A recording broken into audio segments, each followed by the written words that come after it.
to the gallery and in public and on the interwebs. And wanted to take a minute before we start to thank administration for all the work last week and keeping on top of the potential water issues around town and that. And it was good to have all that proactive engagement on that issue and not have to be on the early morning news with a state and local emergency like some other municipalities. So good work for everybody. Please pass along our gratitude to all those involved in looking after our safety in that.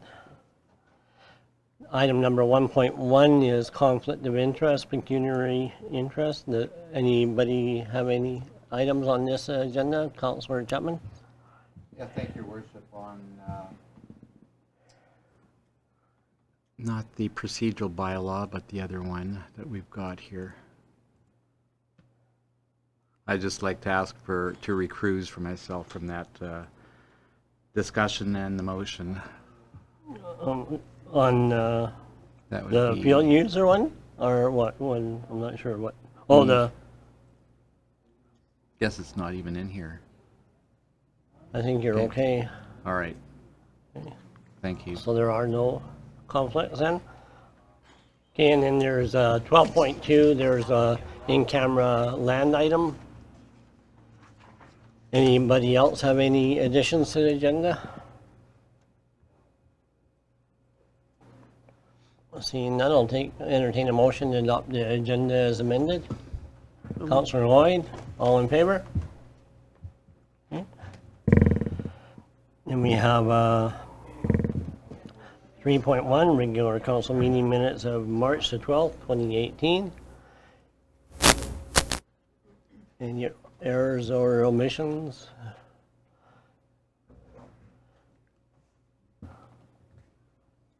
If not, I entertain a motion to adopt those as presented. so move. Councillor Holm, any discussion? Call the question, all in favor? Okay, that's carried. Okay, and then we have Lana to present on the bylaw 739GE 03-18, amendment to the bylaw, council procedural bylaw.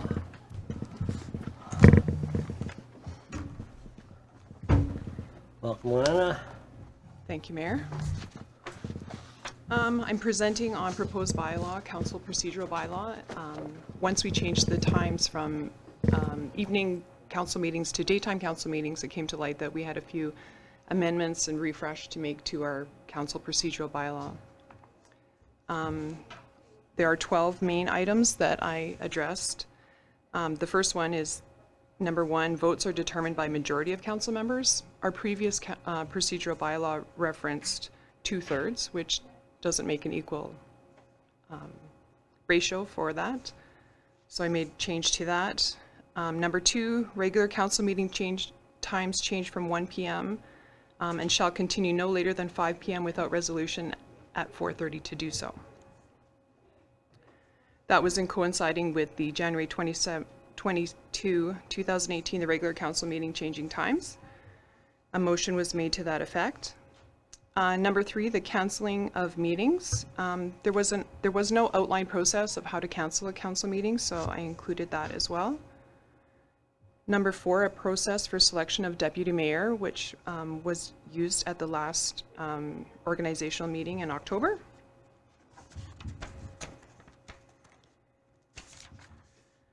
Number 5 was the revised order for the agenda items, of which how they are presented on the agenda. So I changed that to reflect. And I also included a question in there with respect to the current council agenda format. Was there any formatting changes that council would like to explore, like possibly starting the meeting with an in-camera session and then closing with an in-camera session? So that was a consideration. Number 6, a process for situations when a council member leaves a council chambers. It would be helpful just to ensure that the minutes are referenced properly, so that if there was a formal process to do that. I added an entire section on calling for a recess, and again, because that was not included. I added a section on a process for a counselor to share a 5-minute recap of any, a verbal update of any committee or community involvement that they might have done since the last council meeting. And we do have an item on our agenda, existing agenda for that, but we just haven't consistently used it, so it would be good to share with our public. Number 9 was an addition for council to make motion, a process for motion for council when making a motion in excess of 25 words. And again, just for clarity and reference in our minutes to ensure that it's accurate. Number 10 was a process for voting on a motion and the presiding officer to state the name of those for and against the motion. This is compliant to the MGA, and this is a process that we already are compliant to, but it's just formally adding it into our procedural bylaw as well. And then number 11 was the process to allow for a brief in-camera session on particular items when they arise, rather than waiting to the end of the meeting when it's in camera. So it's just an opportunity for council to possibly consider maybe more discussion on an item before actually voting on it. So it just gives it more opportunity. And number 12, a committee section that would include providing like terms of reference, appointment of a chairperson, scheduling of meetings, and retention of minutes. There's nothing really formal right now that addresses that, and so each committee is kind of taking care of themselves, but I think it would be more transparent to our public to provide the terms of reference so that the public is more aware of what the committees actually do and how they operate and organize themselves. And that's all I had, so unless anyone had any questions or... Okay, thank you for your synopsis. I'll open the floor to questions through the Lana. Okay, seeing that, I'll just start with a couple of things. For 513,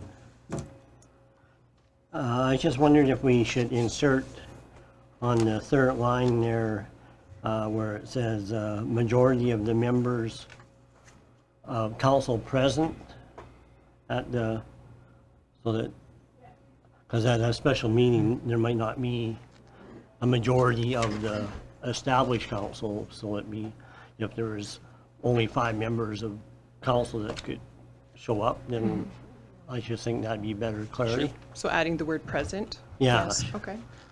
And then I had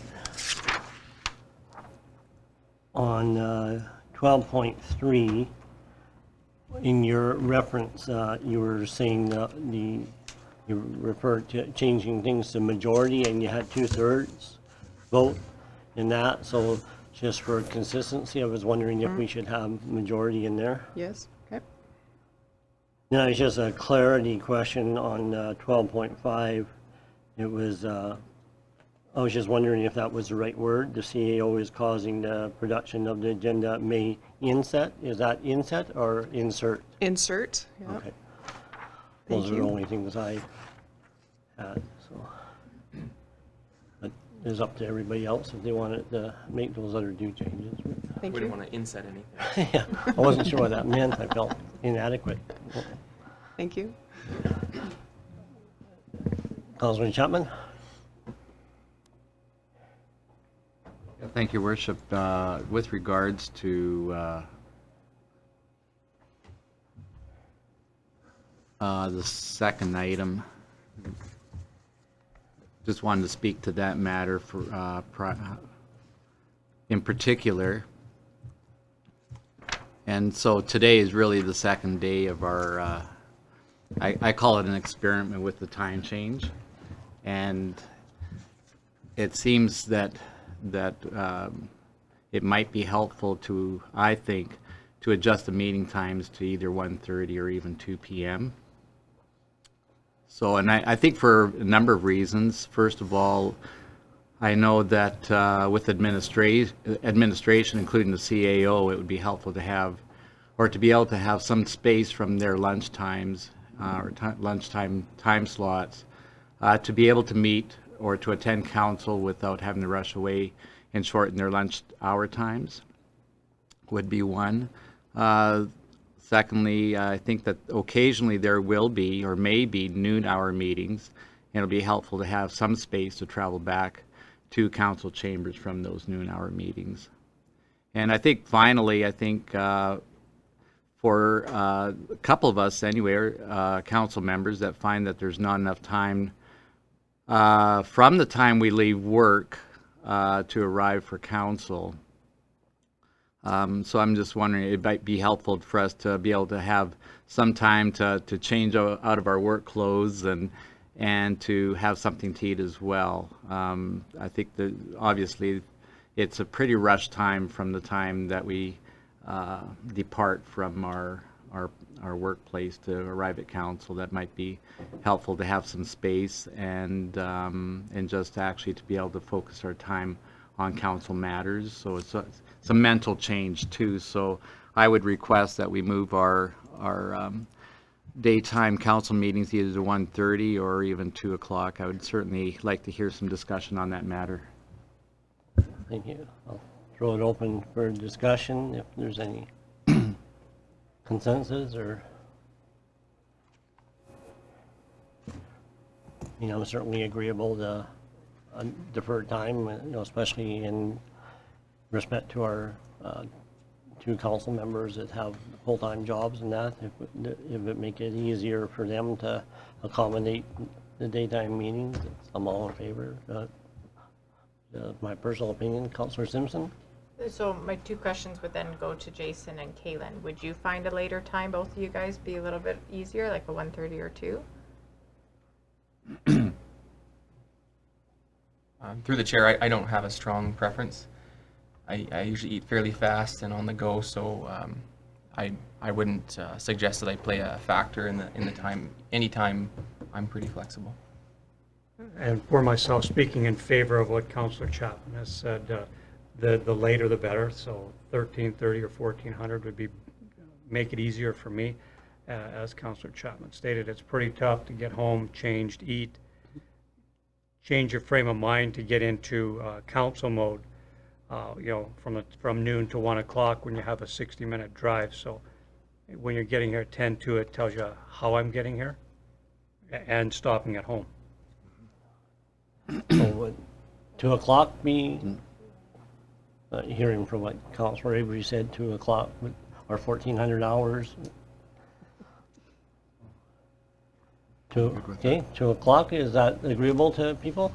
Okay. I think, just your worship, just as kind of in support of administration as well, I think that there's a focus time too. I know that, as I said before, there are meetings or other adjustments that administration need to pay attention to, and I just want to ensure that they are as well. Given that space of time, that might help them to get focused on the council I think activities. you had us at hello. I think we're Yeah.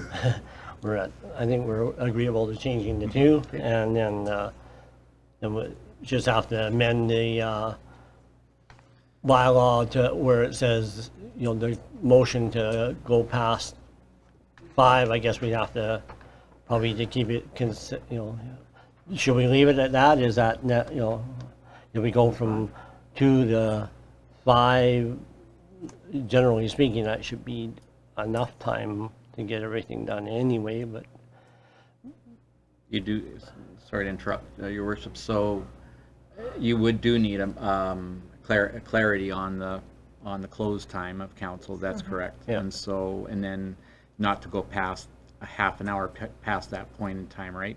yeah, that's already embedded in the Yeah, bylaw. so- But right now it says you need the motion at 4:30 Yeah. for 5. So if we're gonna advance from 1 to 2, do we have to automatically slide it up to 6, or Councillor Holm? I believe we should be moving that to 5:30 and 6. Looking at past meetings over the last 4 years that I've been around, we've gone past 9 o'clock a number of times, which with our old start date, their start time of 5:30 would have put us in breach of that a number of times. So I believe we do need to go to 5:30 and 6 o'clock. Okay. So you just modify that as well, and then to address Lana's other question about 8.1, whether or not we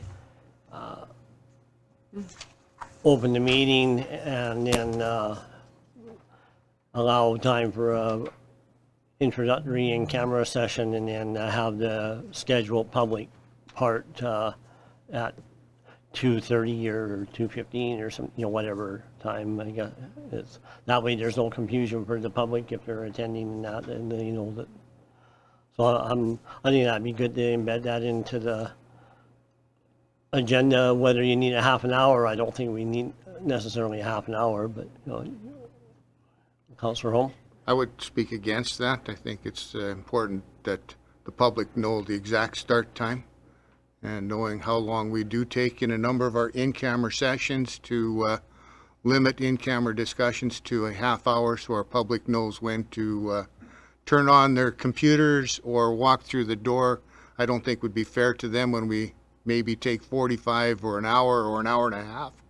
So I would suggest that we leave the in-camera session at the end of the meeting, or if we have to go in the middle of it for some specific reason, then we do so, but I would stay away from the starting with in-camera. It is quite regular governance for many different boards and committees to open with the in-camera, and then, it's not all the norm, but that was the intent, to have a defined starting time, so you would, you'd have to table the rest of the in-camera session. If it was going to go on, you'd have to be respectful of the starting time for the public portion. But I would agree with that. It specifies to half an hour, and then the rest could be after the meeting, the end of the meeting, if we had to continue on with the in-camera. Well, generally the in-camera part isn't supposed to be, the opening one isn't supposed to be, a meeting discussion about it. It's just to be, if there is any, because we only meet every 2 weeks, and so if there's any things that are, that have to be discussed prior to weighing in on it, then it would be helpful to have that. So it's Councillor Simpson? I agree with Councillor Holm. I would prefer to keep the in-camera afterwards, just because there is things that come up during it. There's going to be two, right? Okay, so just have a half an hour first, and then, Yeah, like it'd be, and then you might not even need the first one. I mean, it's just the, like a lot of times on the number of the boards we have, you have it where the CEO has a chance to come and notify council if they're, or the board of any emergent issues or whatnot, so that may or may not have an influence on the rest of the agenda items. can we have it so that it's not needed? I just, that we could use it if need be, but I just feel like, we could get into a 45-minute discussion, and to cut it short sometimes actually doesn't do justice to the conversation, because then you have to come back to it, and your thoughts have to come back to it and all that. So I could see if there was something that was on that we needed to discuss prior that was an in-camera issue, but I don't feel like in every meeting it needs to be like that. Councillor Avery? I concur with Councillor Simpson and Councillor Holm. I don't think we need an in-camera before. If there's something to discuss, we can wait till the end. If it's a vote, we can call for an in-camera session as the discussion is going on. And as Councillor Simpson said, if we find in 2 weeks, if there is something, we can call a meeting 15 minutes ahead of time to discuss something. Yeah. Okay, anybody else? So, Councillor Holm? Oh, not on that subject, just Okay. got some others Yeah, on. please. Yeah. Thanks, Lana, for taking care of all this. So I got three things. First one is 2.1-18.2. I've read this article about 5 or 6 or 7 or 10 times, and there's some words missing in it, and I don't know what they are. So I think somebody needs to wordsmith that one again, because it doesn't make sense the way it's written if you take out the words that you've crossed out. I agree with the statement Okay, yeah. talking about the boards and the Majority, yeah. majority and stuff, but there's some words missing in it. Okay. Second one is 5.1, talking about dates. 5.1 suggests that the council meeting shall be the second or fourth Monday of every month, excluding only one meeting in July and no meetings in August. I think we need to add some wording to that that suggests that unless council approves differently because we've already approved a meeting for October 24th, which is a Tuesday, and September 4th, which is the first Monday of September. So that would be against this policy if we don't have some statement in there that says unless council approves it at the organizational meeting or at some time. So I think that wording needs to change. Thank you. Last one is 11.13 and .14. I believe, get back to it. 11.13 and 11.14. I believe those are redundant because we already have those things already stated in 11.9 and 11.10. So I believe with, except for a couple of words, they're exactly the same statement. Okay. And I didn't catch why we had to have it twice. So Okay. Thank you. other than that, well done. Thank you. Thank you.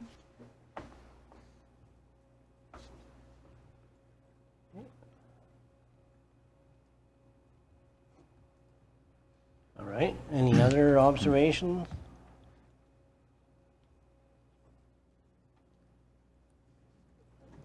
So then, go ahead, Councilman Chapman. Just going to ask if we need a tabling motion for this, or do we refer it back to administration for adjustment on the wording, on the wordsmithing? Could do that. It could come back with amendments before first approval, yeah. Okay, so you move to table this to the next meeting? That is correct. To allow administration to bring back a revised draft of the bylaw? Okay. Okay. All in favor? Right.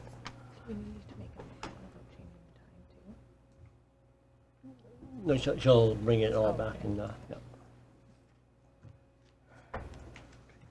Okay, and then 7.1, video audio policy. Thank you, Mayor. With implementation of our video live streaming, we needed to create a policy which was not in place before because this is new to our municipality. So it created a policy to share how we collect and use the information, how long we will keep it for, and when we will dispose of it. So it was pretty straightforward, but if anybody had any questions to it. Any questions through to Len on that? Councilor Holm? Thank you, Your Worship. Point number 2 talks about holding or making the video available for a period of 4 years. Just wondering about that. Prior to us having these sessions in video, we keep the minutes available to the public for however long we continue to have archives. They don't get mouse-eaten or destroyed or whatever. So they're there forever. I'm just wondering why we would all of a sudden now have to keep videos when we're approving minutes anyways. So I would suggest that the video should be kept until such time as the minutes are approved, which basically would be 2 weeks, or in July and August would be 6 or 8 weeks.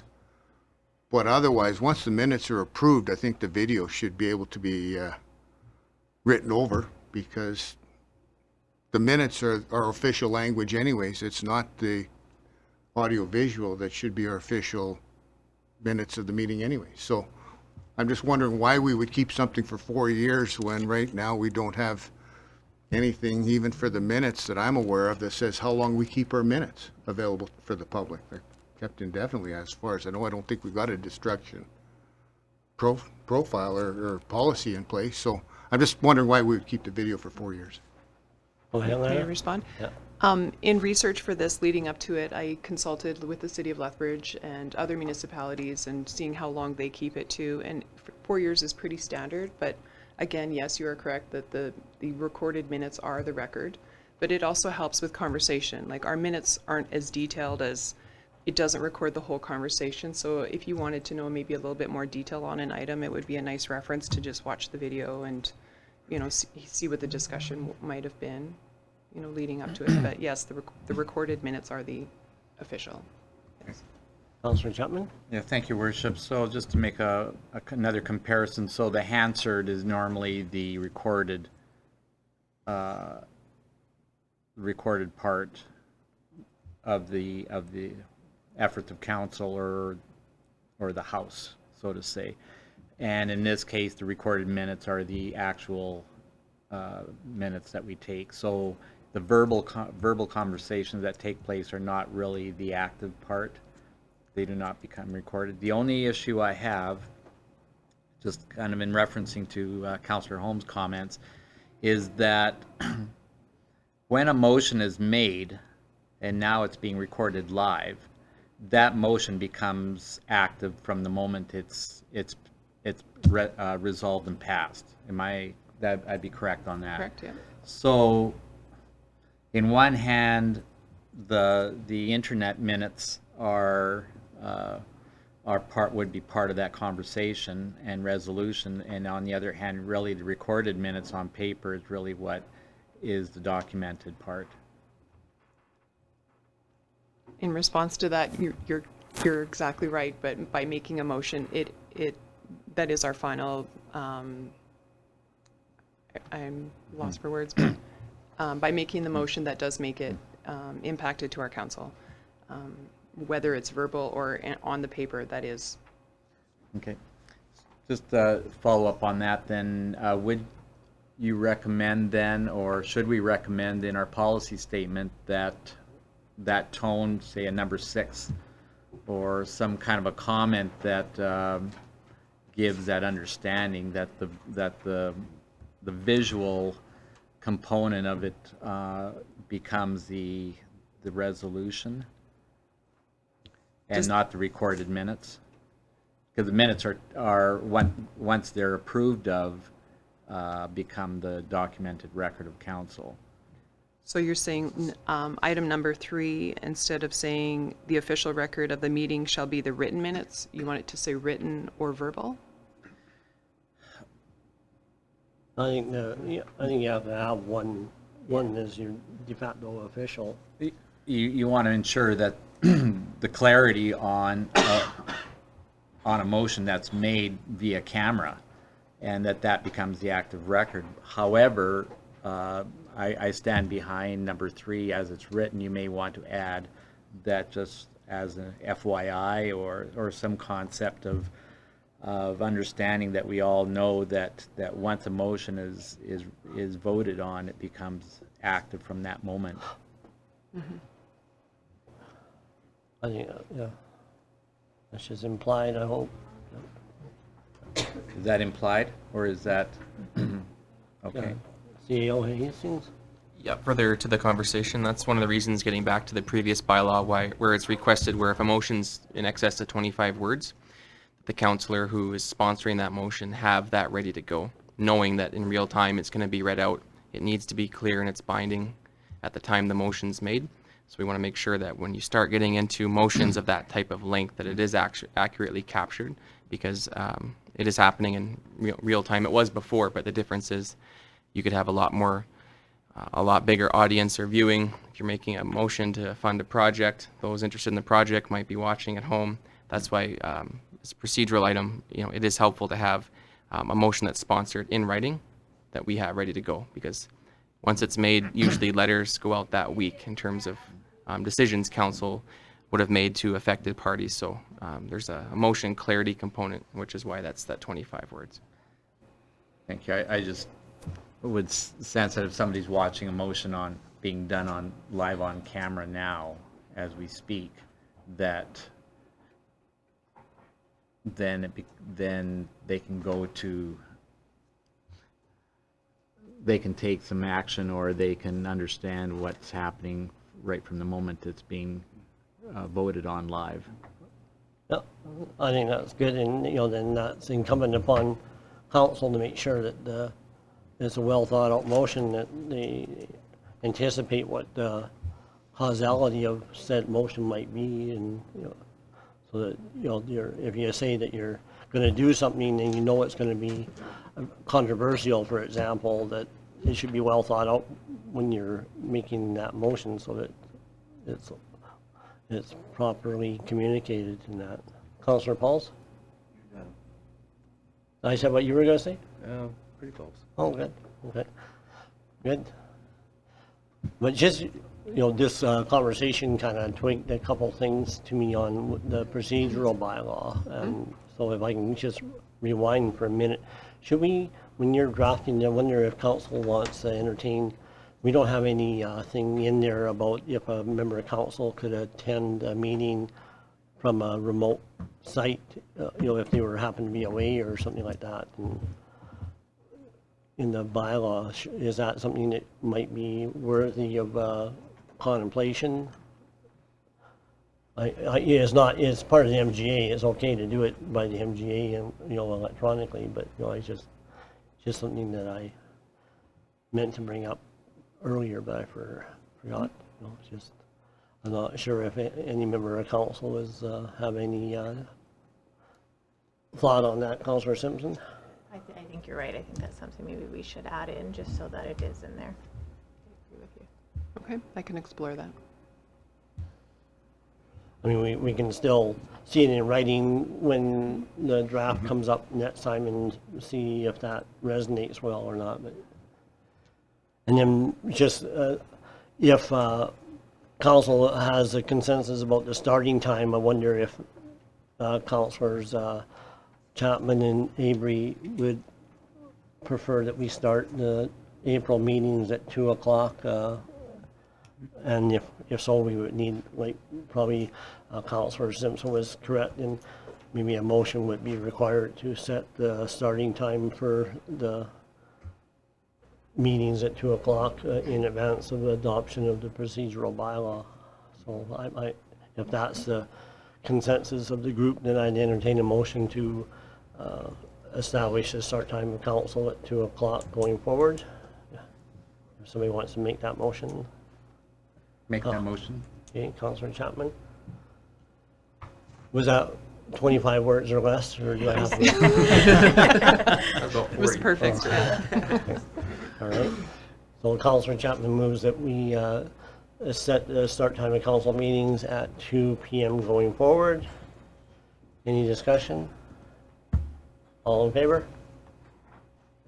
All right, and then going back to the 7.1, the audiovisual policy. Any more discussion on that? I'll make a motion to accept it. Okay, Councillor Simpson moves that we accept the policy. Is that with amendments to the verbal reference that Councillor Chapman included? Go ahead. Your worship, just a discussion point on the motion, no, it wouldn't have to be. Okay, Thank you. So as is. as is. Okay, thank you. Any other discussion? Call the question. All in favor? That's carried. Okay, thank you, Anna.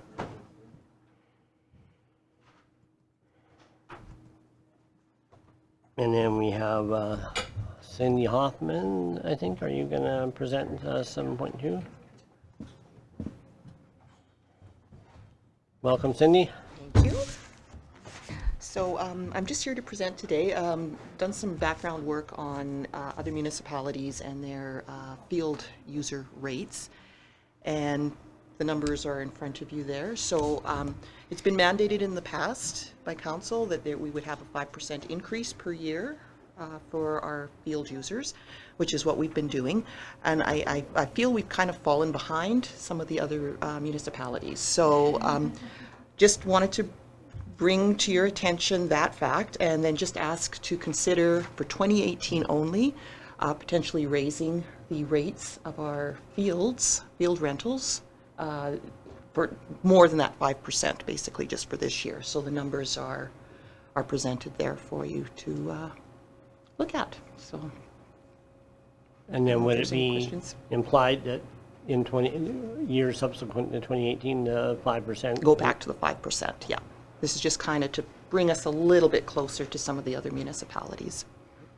Any questions for Cindy? Councillor Chapman? Yeah, thank you, Cindy, thank you, Worship, and thank you, Cindy, for all your hard work on this. The questions I do have for the 6 municipalities that you researched, my question regarding those municipalities would be is that some of them were not in our territory. Right. So I'm curious as to how we are competing well with municipalities in our territory area. So that would be something you might want to look at, whether it be 100 kilometers or whatever you said as a territory area. It's sort of like using assessment, is that we have an assessment area. Right. The second thing I wanted to mention to you, Cindy, was that maybe it's more of an observation than anything, is that with our current rates, the optics I see is that we're not really not overbooked, or we're not empty for sure. Right. And so, but we may be getting some waiting lists for usage. So I surmise from that alone that people are looking, as I learned in tourism, is that people are looking for an experience. They're not looking for location or particular for rates as per se. They want a tournament. They're going to come to Coaldale. That's where they want to go. They're not going to be shopping around for another location if they've determined that Coaldale is great for a soccer tournament or baseball tournament or curling or or hockey even. And yet, even though our facilities are all within the same era of construction, many of them, I think that we need to pony up to what everybody else is charging already. So I appreciate the work that you've done with that. And some of the numbers, though, I was just curious about those 5 at the top. Say, for example, the baseball or the youth ones. The ones with the stars, are they in our area? Yeah, the ones with the stars, when I collected the data, municipalities sent them in all different units. Some were per player, some were per team, some were per field or diamond. So I kind of had to extrapolate basically so that it's all in the same unit. So this was more per team per season. So that's what we did. So basically, currently, if we went with the 5% increase in 2018, each team would be paying $110, and they could use as many fields as many times as they want throughout their season. So that's just to put it all so we're comparing apples to apples. So I just indicated with the star to indicate that those particular communities did not provide it per team per season. It might have been per player per season type things. So. Sorry. Go ahead. Just further to all this, then your biggest increases obviously are for tournament rates. Yes. Both residential, non-residential. You don't have included soccer fields or hockey at all in there. Hockey, yeah, I didn't go into the ice end of things on this particular bit of information. It's just basically the fields. And currently we haven't, our soccer teams will have tournaments, but that's included in their yearly fee of that $110. Okay. And to date, since I've been here, we have not had any soccer tournaments per se booked by outside users. So I didn't really go into that. It's mainly the ball diamonds that are being used for tournaments. So, just as a closing comment, I think what people are really looking for is the service and the quality of product that they're paying for. So those are the only 2 things. So price point isn't really the deal breaker. Thank you. I'd like to make the motion that council approve these rates as presented by administration. Okay. Any discussion? Okay, seeing none, I'll call the question. All in favor? Great. That's carried unanimously. thank you very much. Thank you. And then we have, oops, Michelle.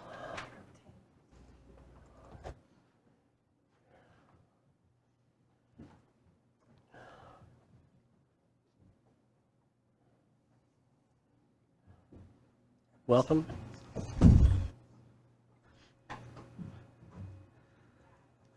You're leaving the meeting? Yeah, thank you.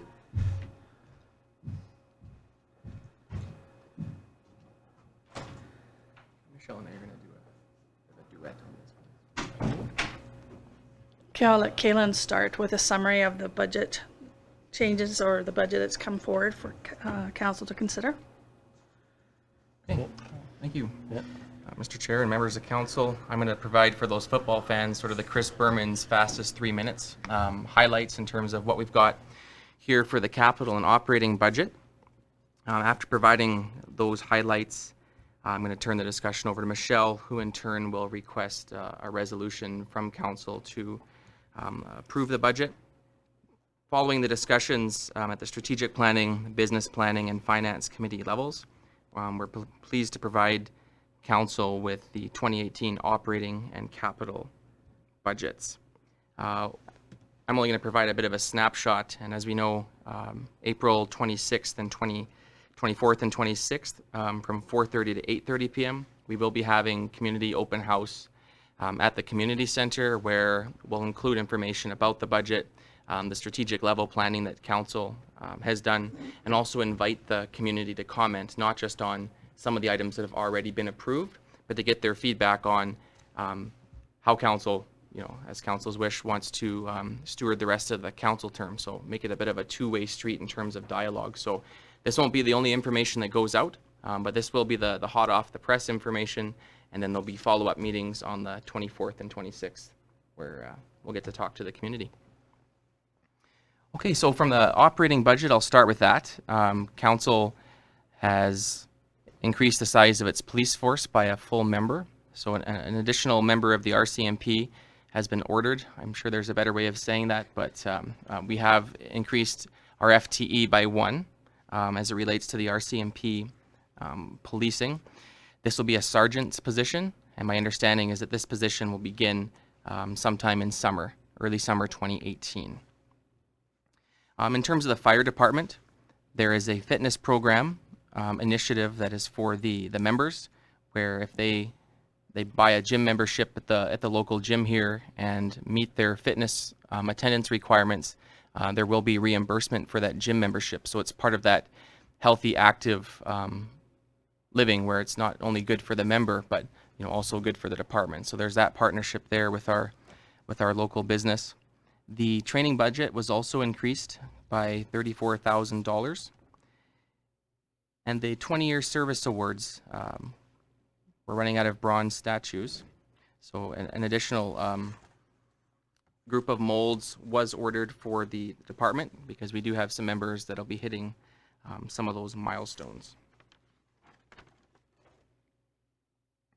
In terms of the operations facility maintenance, there is a shop radiant heater going into the south shop. The community center will be getting a new dishwasher. And then there'll be some work on the furnace in the community center, as well as an ice maker to be replaced in the community center. In terms of infrastructure, this is going to be a very heavy planning year. We'll be doing an off-site levies bylaw review, an infrastructure master plan, and a stormwater master plan. Council's hope is that we finish the master planning documents so that we can build with some really good engineering information informing the decision-making for long-term capital decisions.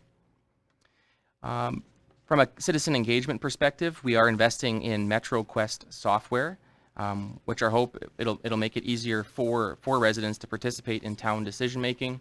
There's open houses, there's mail-outs, but there's also more of an electronic means that we can add into the mix in order to run ideas by the residents, and also to get their feedback on a more regular basis, make it easier for them to come forward. We also have, for the Handy Ride, funds again for 2018 to help subsidize the service that they provide the community.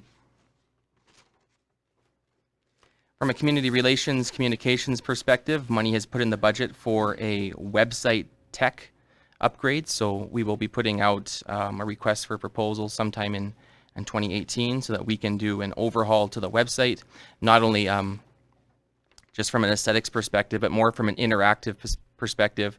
Have a lot more of an engagement component to the website with newer software, also have a strong economic development component to that website.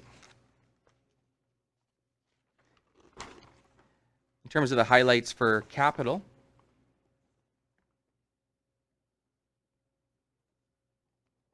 for the bylaw program, we still have money in our Alberta Community Partnership Grant, which we'll be using to replace one of the vehicles in the fleet. We are collaborating with Lethbridge County on discussions for some upgrades to our fire hall, as well as the addition of an aerial apparatus, an elevated master stream truck that will replace one of the engines that's currently in our hall. Again, a partnership that we're working on with our neighbor. From a road design planning perspective, we are doing the detailed design tender and construction package for 8th Street North, the road that will become the main gateway into our industrial park, with construction slated to begin in early 2019. We also have money in the budget for pathway along 30th Avenue and 17th Street. The final design for that pathway will be contingent on Phase 2B of the Malloy Drain implementation project. In terms of some facility upgrades, we have a number of different items taking place at the fire hall. One of them is upgrading the fire panel. That's at the fire hall. The air exchange system for the fire hall, or sorry, for the arena, as well as some remediation to one of the walls in the arena. We also have a quads concession upgrade that we're working on, an arena ice painter and floor scrubber. We have a grant into the province of Alberta for Phase 2B of the Malloy Drain implementation project. If we get that grant, the estimated cost share component for each of the municipal partners or project partners of Lethbridge County, Town of Coaldale, and the St. Mary's River Irrigation District is about $300,000. So that's been tucked away should we receive the grant, and we should, with the provincial budget being passed, should know one way or another in the next month or so.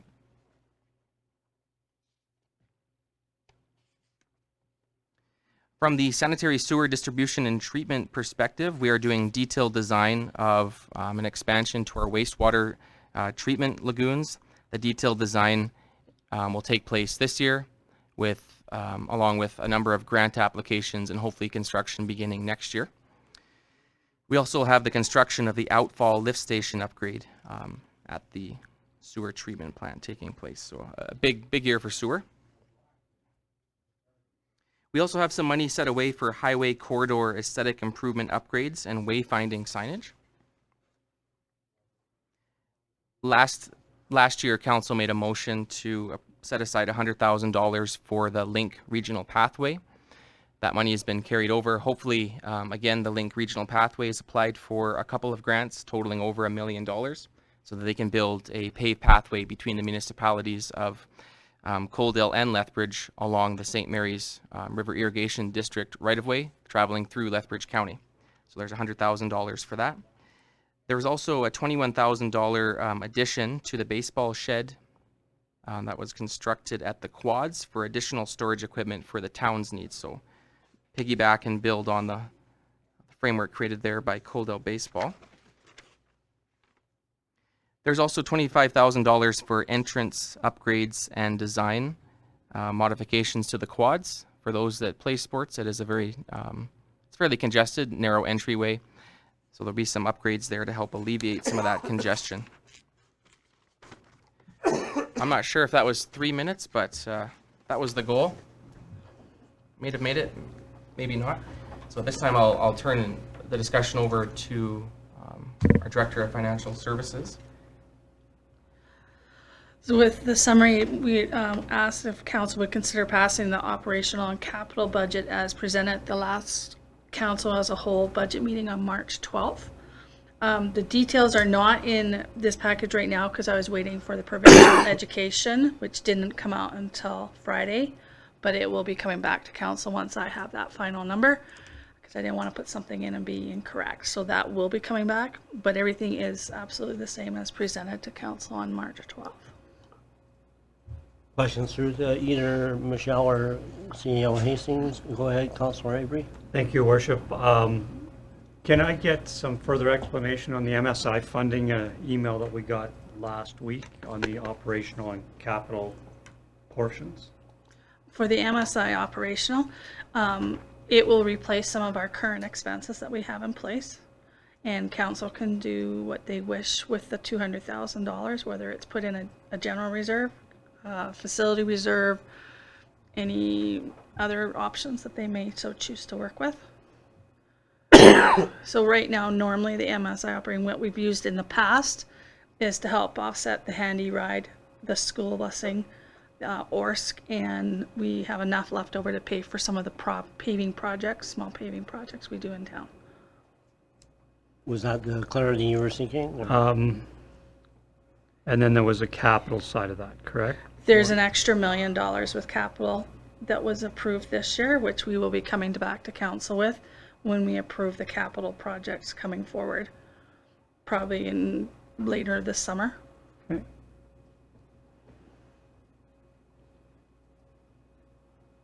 So that's gratitude to Minister of Municipal Affairs for advocating for MSI funding. And that what happened was that they advanced money on the MSI, and so they gave us extra money in advance of the 2018 budget, and then that then the intent is that in 2019 and 2020 the MSI would drop down to less than what, almost basically a half of what we were expecting.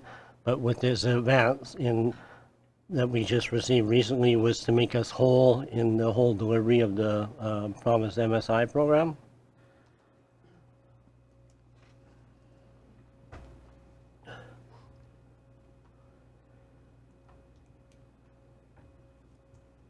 Okay, so then any questions through the Michelle then? So right now you're looking for the approval of the operating and capital budget, and with the understanding that at a future meeting, The mill rate council will will come set the forward. mill rate. Yes. Yeah. Anybody care to move the operating and capital budget? I've got one more question. Okay. Just wondering why we had a counselor excuse himself from a budget. Like, there was no conflict declared at the beginning. And to have, I'm just wondering, There is no declaration. Go ahead, Councilor Holm. Just looking over his shoulder, and he's not here, but it looks like he is excusing himself from item number 7.4, not 7.3. I But I didn't catch him before he ran out. Okay, I'm just curious to know why. And you know what? Go ask him quickly. Well, it's incumbent on every member of council to conduct themselves, and it's not up to me to necessarily police what they're doing. But it's I think maybe that's what Councilor Holm is referring to when we're looking at that. So anyway, good question. I have no answer. Councilor Holm. I'd move that we approve the 2018-2020 operating and capital budget as originally circulated. Any discussion? Seeing none, I'll call the question. All in favor? And that's approved with all the members present unanimously. If you would, please.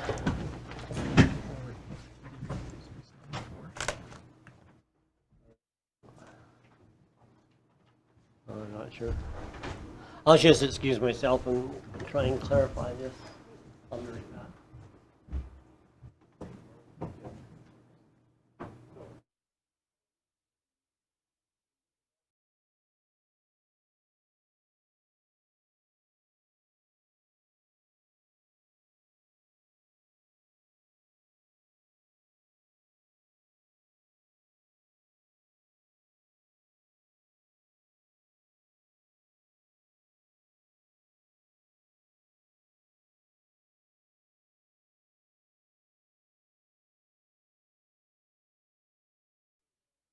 identifies potential conflict on item 7.4, so he'll remain absent for the duration of the discussion on 7.4.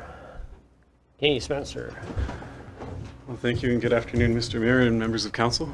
I have a very brief item for council to consider this afternoon. It's a procedural issue with a subdivision file from 2016 that requires a decision on a time extension request from the applicant, who is also the landowner.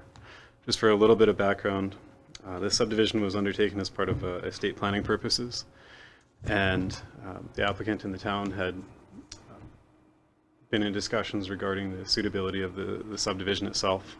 Up to this point, there are no issues and ongoing discussions with the applicant regarding future planning for the area, given that it's in a urban reserve zoning context that's set for future residential property. So at this time, unless there are further questions, I would ask that council provide direction regarding whether or not the time extension is a suitable request to make. Thank you, Spencer. Any discussion? Thank you for your report. Seems that the request for the extension of 1 year seems to be a reasonable proposal in my mind. Anybody care to make a motion with Councillor Pauls? You move recommendation number one? Yes, please. Councillor Pauls moves recommendation number 1 as provided by administration. Any discussion?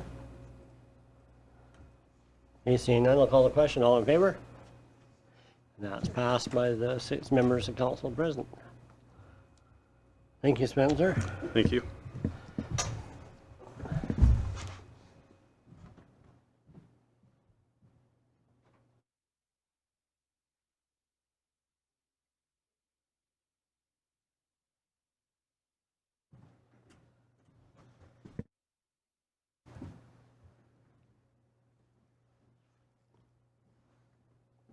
Okay, Councillor Chapman is rejoined. And we have 7.5. And it's what typically council has supported the Rehoboth Annual Golf Classic as presented. It's probably even more exciting to be a part of the Golf Classic since they'll officially be part of the town of Coaldale. So that'll be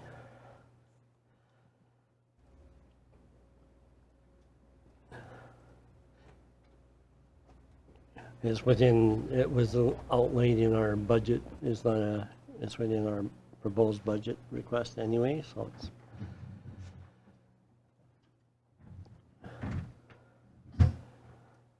Councillor Lloyd? So who would be our town representative?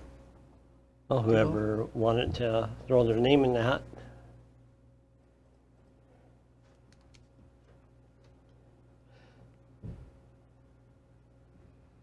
We can do secret ballots too. Yeah. I'll make a motion, number 1. Councillor Simpson moves recommendation number 1. All in favor? And then anybody care to go to the?